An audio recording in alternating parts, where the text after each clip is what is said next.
दीपमाला का इतना ज़्यादा और शीघ्र अतिशीघ्र प्रभाव पड़ता है कि अगर आप सच्चे भाव से कर लेते हैं तो आपकी कोई भी मनोकामना पूरी होती है। जय श्री राम।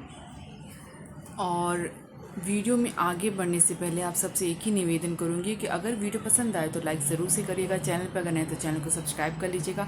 कमेंट में प्रभु श्री राम जी का, प्रभु बालाजी का नारा लगाना मत भूलिएगा। किसी एक को ये वीडियो जो है शेयर करिएगा।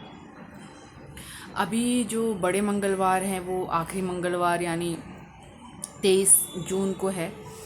अगर आप इस दिन कर पा रहे हैं तो बहुत अच्छा है, नहीं तो किसी भी शुक्ल पक्ष के मंगलवार से आप ये जो उपाय मैं आपको बताने वाली हूँ उसको शुरू कर सकते हैं।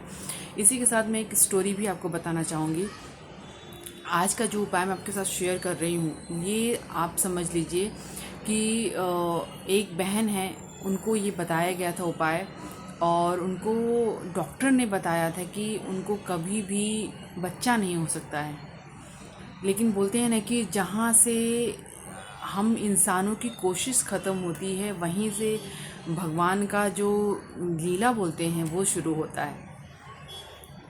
तो अगर आप पूरे विश्वास और भाव के साथ खुद को सरेंडर कर देते हैं ना, तो आपकी बड़ी सी बड़ी मनसा पूरी हो जाती है। अब चाहे मैं ये बच्चे वाली स्टोरी आपको शेयर करूं या किसी बड़ी से बड़ी बीमारी से निजात पाने के लिए लोगों ने उपाय किए हैं, उनसे उनको मुक्ति मिल गई। जिन बीमारी के लिए डॉक्टर ने हाथ उठा दिया था कि अब ये सब कुछ भगवान के ऊपर है और हम इसमें कुछ नहीं कर सकते, वो बीमारी भी ठीक हुई है।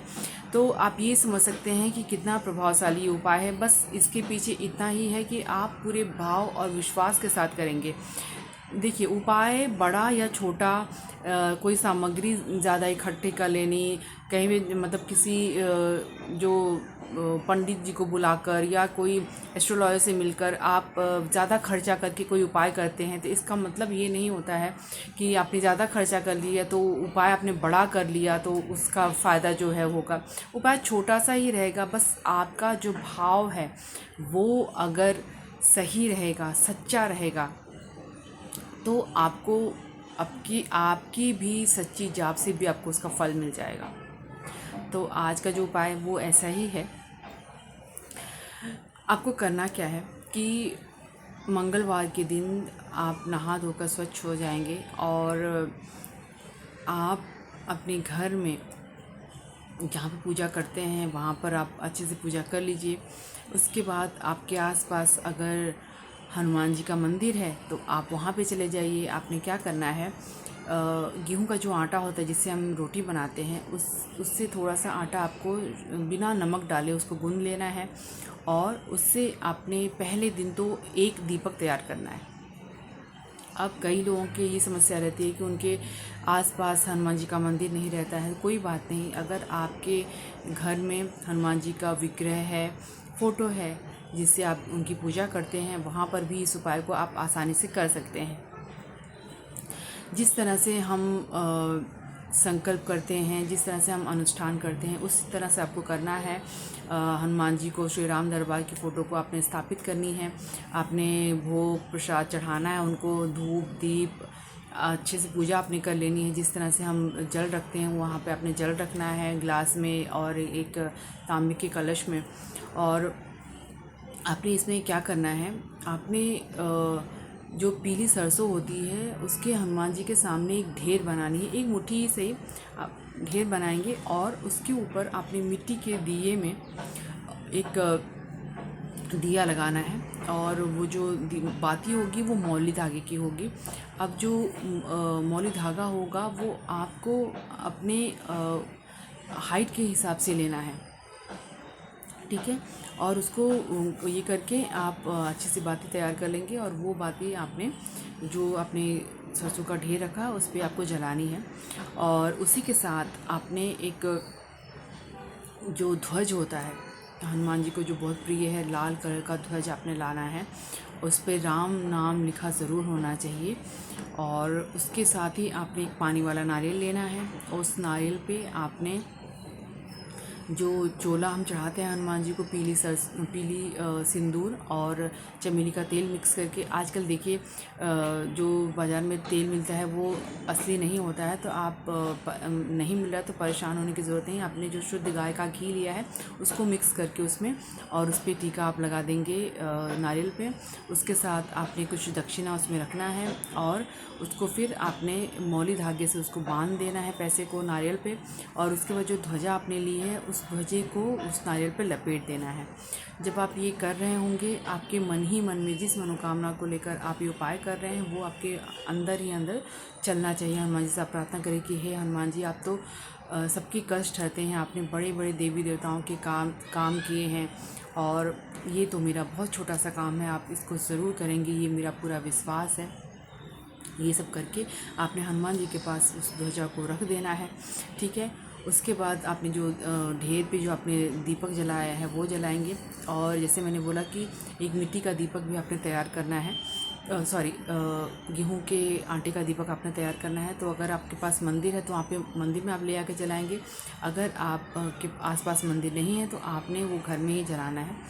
जब आप जैसे हम संकल्प लेते हैं तो उस टाइम में, संकल्प के टाइम में आपने संकल्प लेना है कि जो आपने आटे का दीपक तैयार किया है वो 21 होना चाहिए। मतलब पहले दिन आपने, पहले मंगलवार को आपने 1 दीपक लगाया, दूसरे मंगलवार को 2 दीपक, तीसरे मंगलवार को 3 दीपक, इस तरह से आपने 21 दीपक लगाना है। और उसके बाद 21 के बाद वापस से आपको उल्टा आना है। 21 होने के बाद आपको 20, 19, 18 करके आपको आना है, और ये आपको संकल्प के दौरान बोलना है। मतलब जिस मनोकामना को लेकर आप ये उपाय कर रहे हैं, हनुमान जी से आपने बोलनी है कि ये मनोकामना को लेकर मैं इस उपाय को कर रहा हूँ या कर रही हूँ, और मैं 21 दिन तक दीपमाला, ये जो 21 दीपमाला है वो मैं करूँगी।